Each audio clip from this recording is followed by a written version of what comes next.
3 veces al día al baño, estamos gastando en un solo día el agua que nos podríamos tomar en 9 días. Tomando esto en cuenta, podemos ver que la escasez de agua potable va a ser, y ya está siendo, de hecho, un problema no solo a nivel de salud, sino a nivel político, a nivel mundial y en Costa Rica. Es por eso que hoy más que nunca es importante tomar conciencia sobre nuestro consumo. También que nosotros mismos busquemos maneras de proteger un recurso que al día de hoy ya se nos está acabando. Mi nombre es Valeria Jesús Alfaro Díaz y hoy les voy a presentar vulnerabilidad por nitrógeno en un sistema de absorción de suelo urbano infiltrado con aguas residuales ordinarias domésticas. Primero que todo, vamos a hablar un poco sobre los antecedentes. Se sabe que el agua disponible para el consumo humano es en todo el mundo solamente el 0.01% de todo el agua que existe en el mundo. Además de eso, tenemos que el aumento de los niveles de nitrito y nitrato en el agua es cada vez mayor.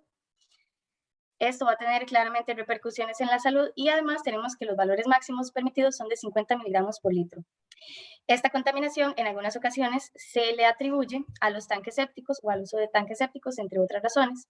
En Costa Rica tenemos que, según el Estado de la Nación, el 76.42% de la población utiliza tanque séptico y el 23.52% de la población utiliza alcantarillado sanitario y otros métodos de saneamiento.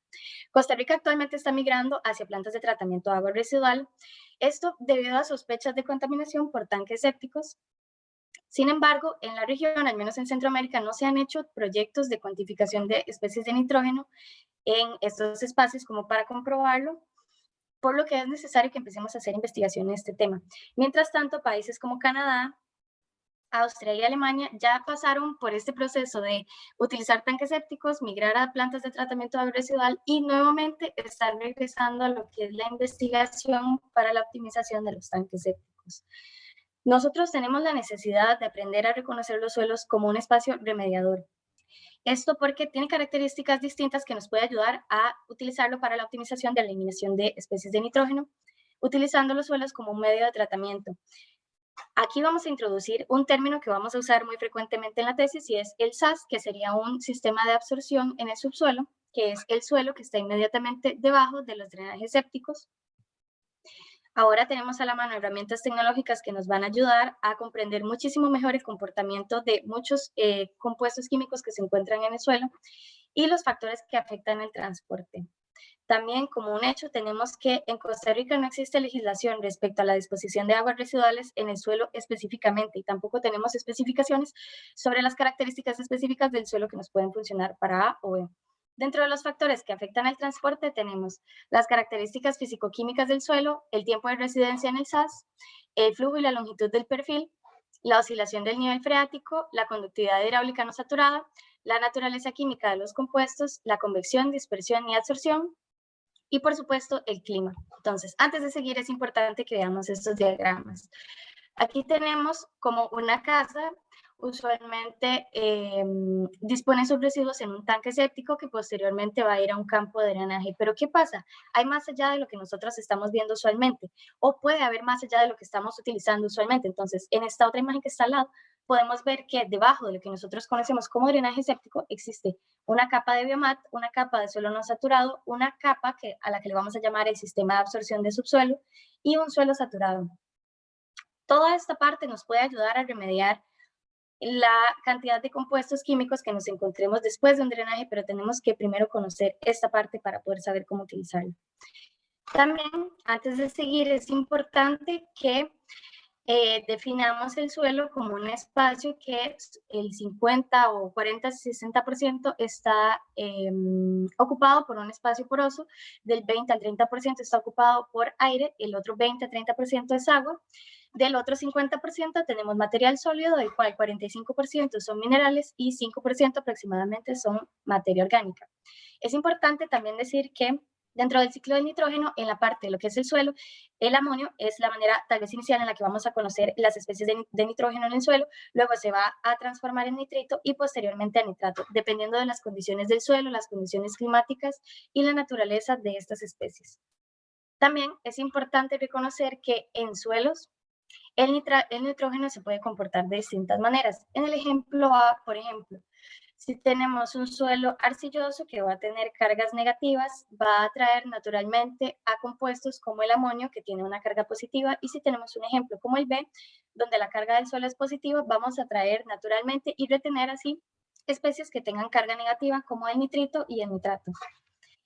En resumen, lo que vamos a hacer en este proyecto, o lo que hicimos en realidad, fue una preparación de sitio de estudio, instalación de sensores, muestreos de agua y suelo, un análisis de varios análisis de laboratorio de muestras y finalmente simulaciones. Dentro de los objetivos encontramos que el objetivo general es evaluar el transporte de iones de nitrógeno en 3 SAS de aguas residuales ordinarias domésticas con el fin de estimar los lixiviados que se transportan en él. Dentro de los objetivos específicos tenemos que nuestro primer objetivo es caracterizar las propiedades químicas de 3 SAS que forman parte de un campo de drenaje sépticos. Nuestro segundo objetivo específico es explicar el transporte de iones de nitrógeno entre SAS utilizados para el drenaje séptico de aguas residuales domésticas. Y ya entrando a lo que es la parte de la metodología, tenemos que, como le estaba contando antes a don Jorge Leiva, realizamos o instalamos una estación experimental en la planta de tratamiento de aguas residuales del Instituto Tecnológico de Costa Rica. Lo que utilizamos para hacer el trabajo fueron 3 sistemas de absorción en el subsuelo. Utilizamos agua residual ordinaria proveniente de la urbanización Iztaru. Instalamos una estación meteorológica, que es la que ustedes pueden ver en este óvalo rojo. Hicimos una toma de análisis de muestras de suelos y agua y finalmente hicimos simulaciones en el software Hydrus 1. Respecto al capítulo 1 o al objetivo 1, hicimos una instalación de sensores y una estación de monitoreo Campbell, que es la que podemos observar en esta foto. Este sensor que tiene el profesor en la mano y otro que no aparece en la foto, eran varios sensores dentro de esta estación de monitoreo que nos ayudaban a medir la radiación solar, la velocidad del viento, la humedad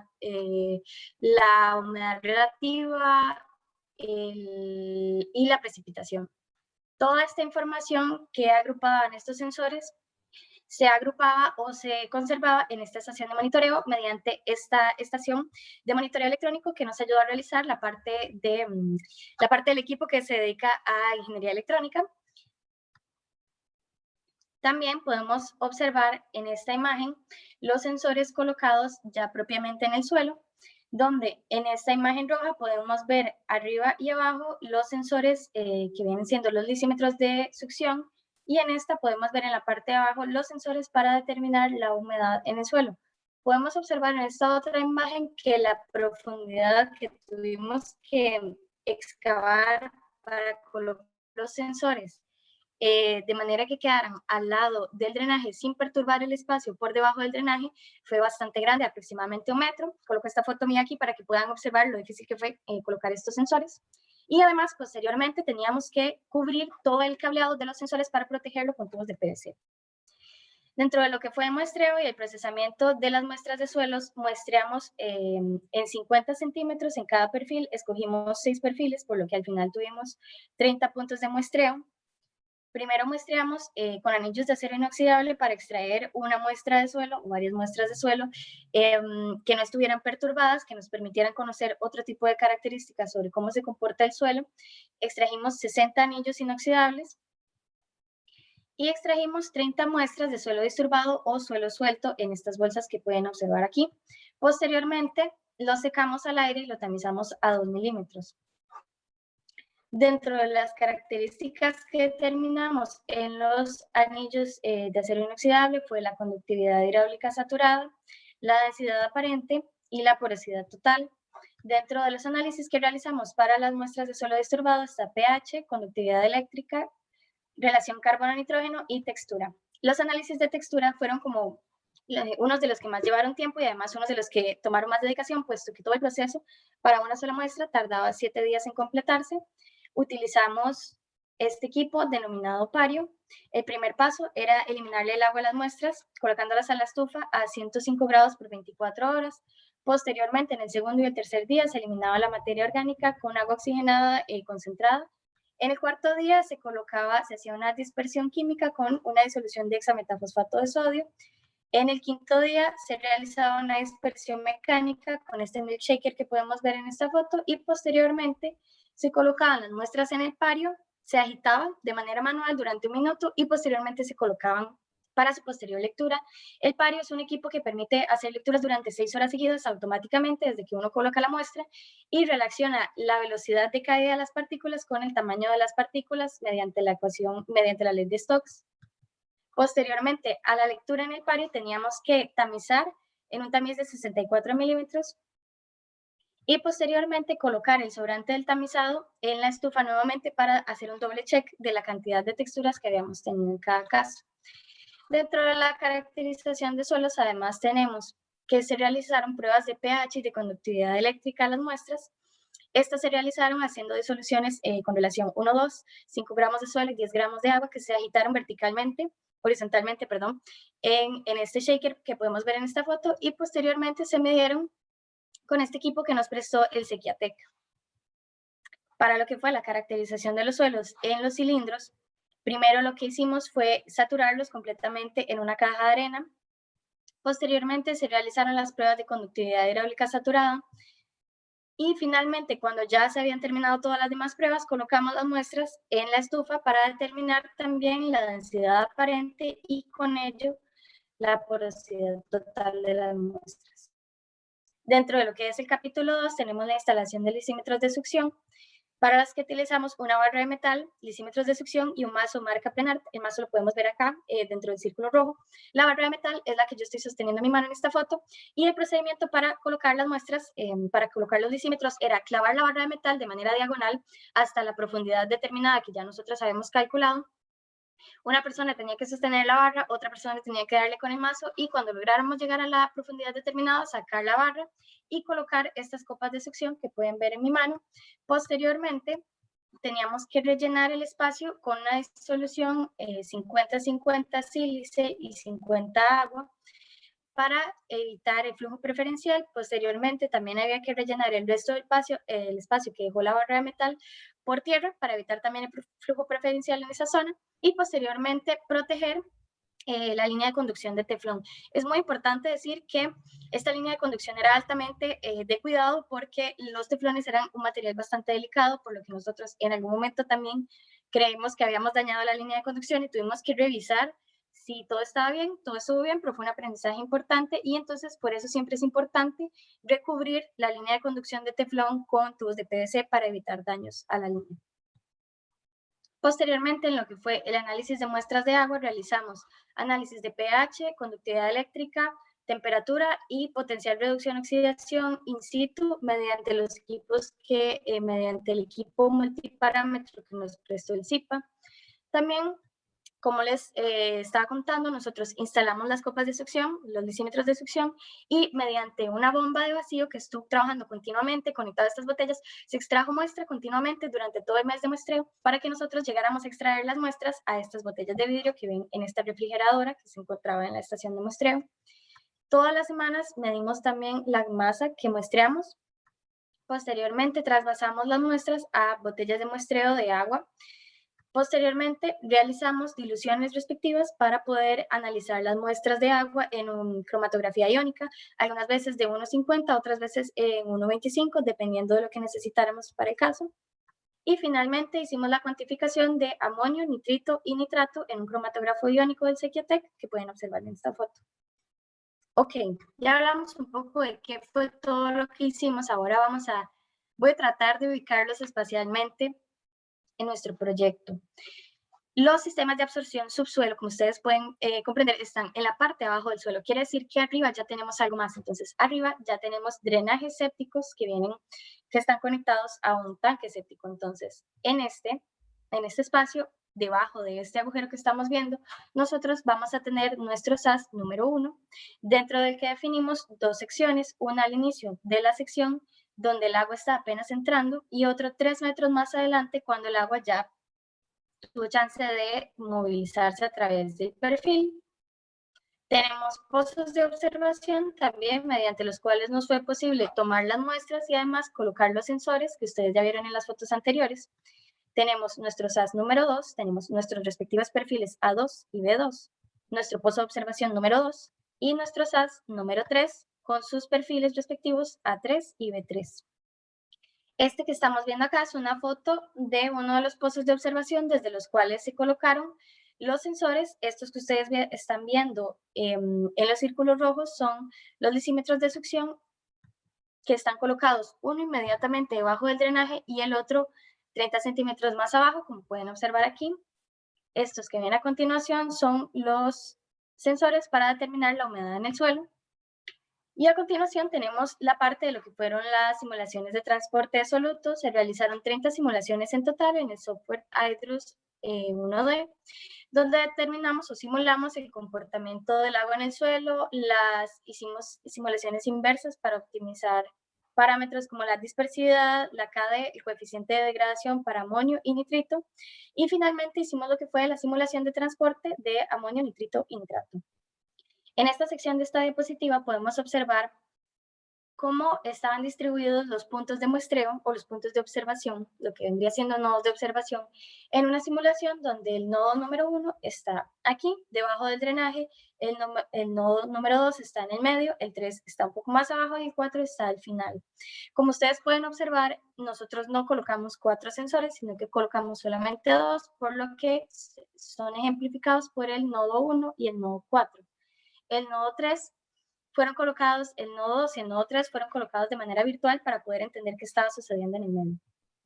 También, dentro de los cálculos para lixiviación y nitrificación en los SAS, tenemos que la masa lixiviada, según el paper de Baram, es igual a la sumatoria de la masa es igual a la sumatoria del balance hídrico multiplicado por las concentraciones encontradas en los lisímetros, multiplicado por el tiempo en el que se hizo el estudio, multiplicado por el área.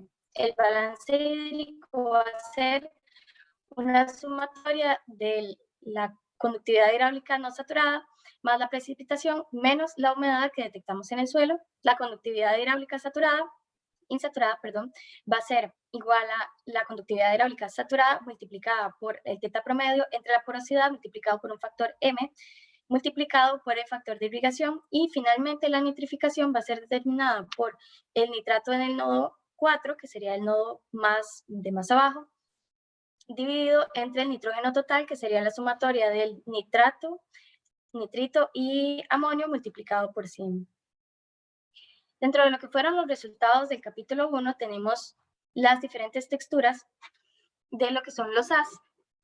Entonces, para comentarles un poco,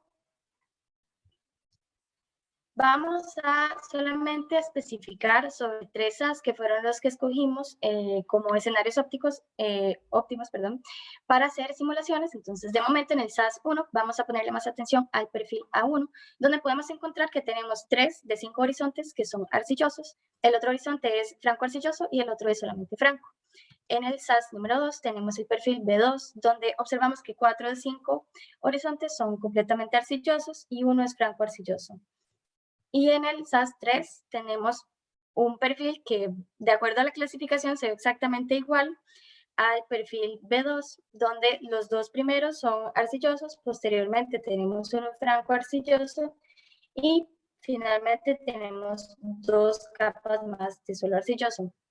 Estas condiciones son importantes para que les prestemos atención, porque si ustedes ven en este cuadro que está acá al lado, un suelo que es denominado como arcilloso significa un tamaño de partícula menor a 0.002 milímetros. Eso va a significar que vamos a tener un transporte un poco más, el transporte de solutos o de agua se nos va a hacer un poco más difícil a través de perfiles como el B2 y el B3. También, dentro de las propiedades estructurales de los SAS, tenemos que la relación carbono-nitrógeno en promedio manejamos un rango entre 1.66 y 3.99. En la densidad aparente manejamos un rango entre 0.72 y 1.17 gramos por centímetro cúbico. La porosidad manejamos una entre 0.57 y 0.74 centímetro cúbico por centímetro cúbico. Y la conductividad hidráulica saturada experimental, tenemos resultados entre 0.00 y 188.04 centímetros al día. Dentro de lo que son los resultados del capítulo número 2, tenemos que en este gráfico explicamos la pluviosidad histórica, donde podemos ver en el eje Y la precipitación y en el eje X las fechas. También en el otro eje Y podemos ver el nivel freático, por lo que podemos observar que tuvimos precipitaciones variadas durante todo el mes de estudio. Sin embargo, en el día del 26 de septiembre se observan unas lluvias importantes y se puede ver cómo el nivel freático va cambiando también a través del tiempo.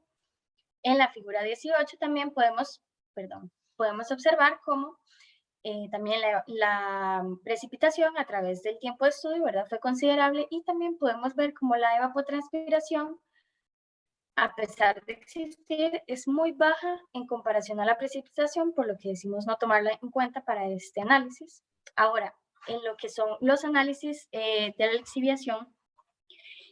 lixiviación de especies de nitrógeno, tenemos que en el SAS1 vamos a tener el perfil A1, que recordemos que es el que está al puro inicio, donde está entrando el agua, y el B1, que es el que va a estar 3 metros después, donde ya el agua tuvo chance de dispersarse o transformarse. Entonces, tenemos que en el A1, en el lisímetro superior, que es donde estaríamos colocando el nodo 1, tenemos una alta presencia de nitratos, tenemos alguna presencia también en cierta medida de nitrito y de amonio. En el nodo 4, que sería el lisímetro inferior, podemos observar que la presencia de lixiviación es mucho menor, es inferior a 0.2 gramos por centímetro cúbico, entonces eso es importante notarlo. En el SAS B1 vamos a observar que lo que tenemos en su mayoría es amonio. En las otras dos especies están en mucho menor medida, y en el nodo 4 lo que vamos a tener en su mayoría es amonio, pero igual si revisamos la magnitud es mucho menor, ya que es de 0.5 gramos por centímetro cúbico.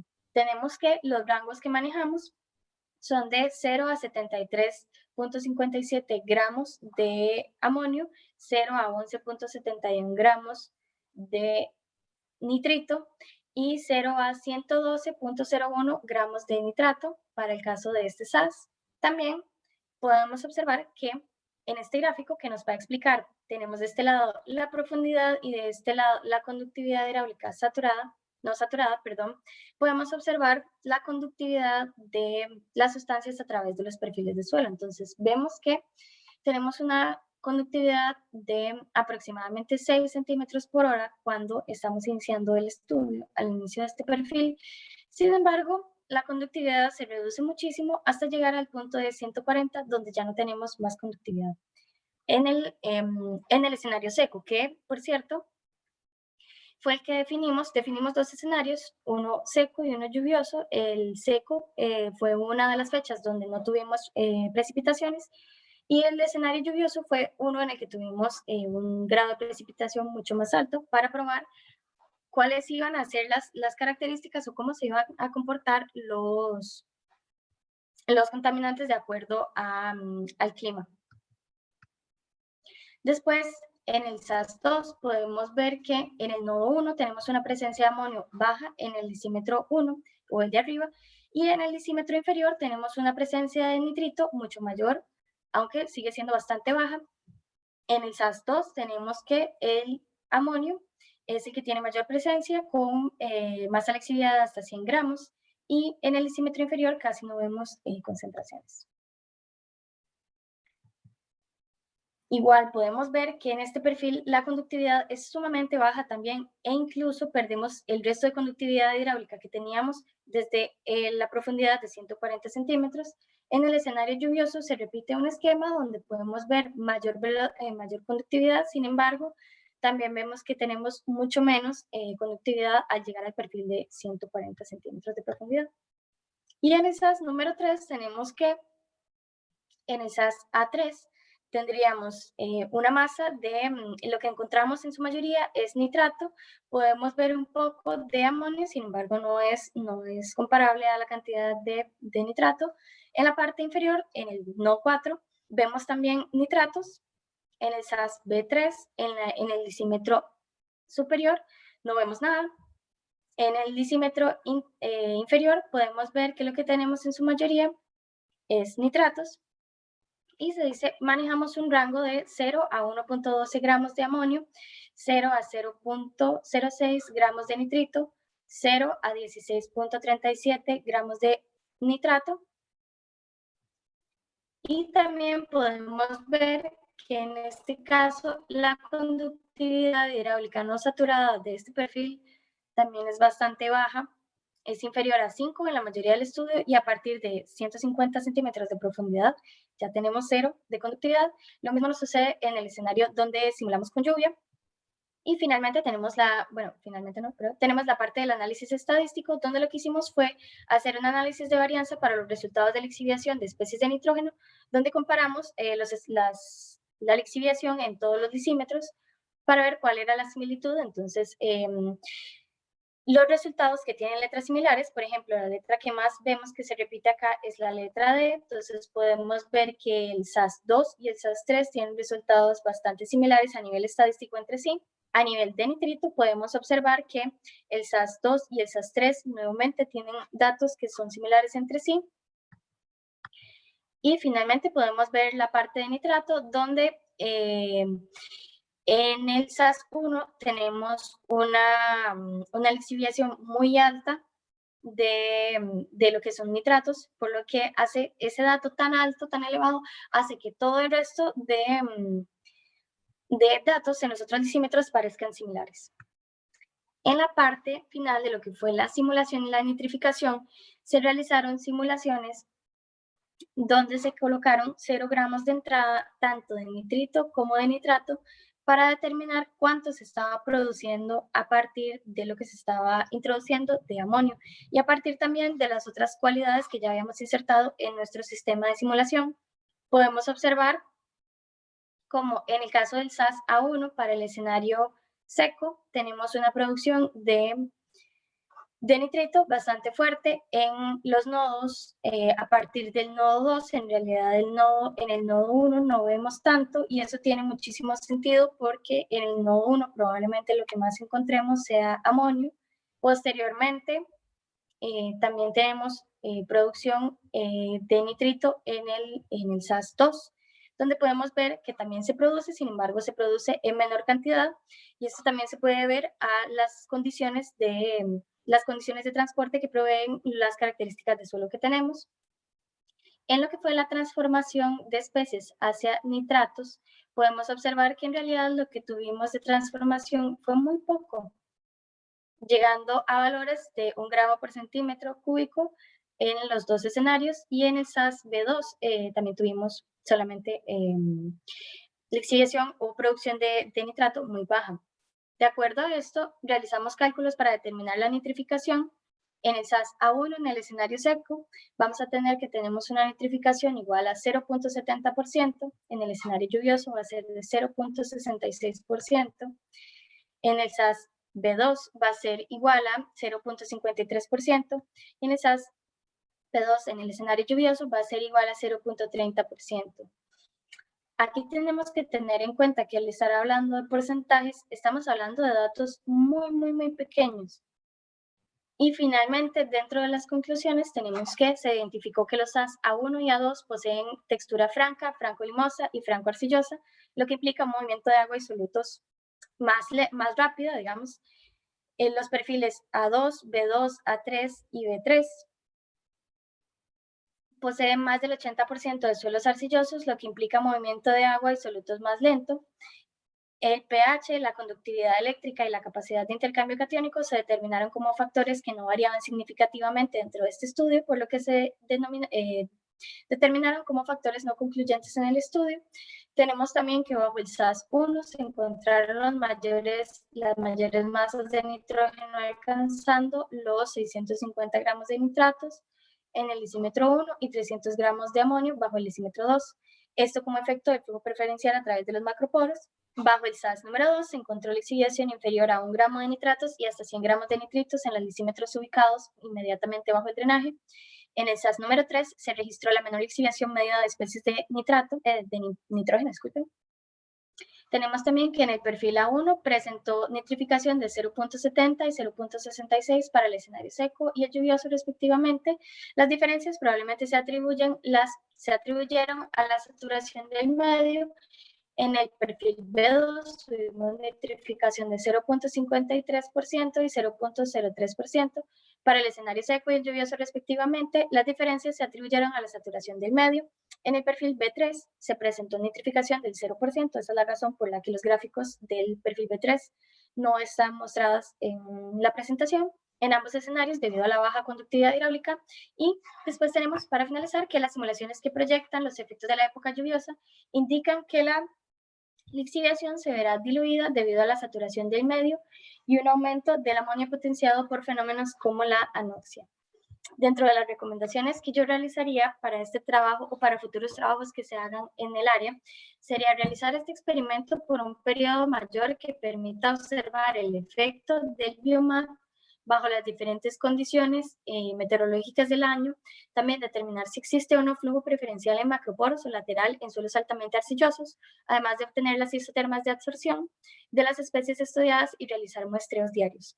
También realizar réplicas de este estudio en otros lugares del país con otros tipos de suelo que posean características físico-químicas diferentes para tener una visión mucho más amplia de la realidad nacional respecto a los suelos como parte del tratamiento de aguas residuales. Y por último, adecuar la legislación nacional para que tome en cuenta no solo los factores de entrada al suelo, sino el tipo de textura más recomendable para tratamiento de aguas residuales y remoción de solutos como nitrito y nitrato. Finalmente, agradecerle al proyecto de investigación de lixiviación de contaminantes en suelos agrícolas, agradecer también a CONICYT, a Sequiatec, al CIPA y a la Escuela de Ingeniería Ambiental, a la carrera de Ingeniería Ambiental, por supuesto, y agradecerles a ustedes por escuchar esta presentación. Muchas gracias. Muchísimas gracias, Valeria. Vamos a dar inicio entonces al periodo de preguntas.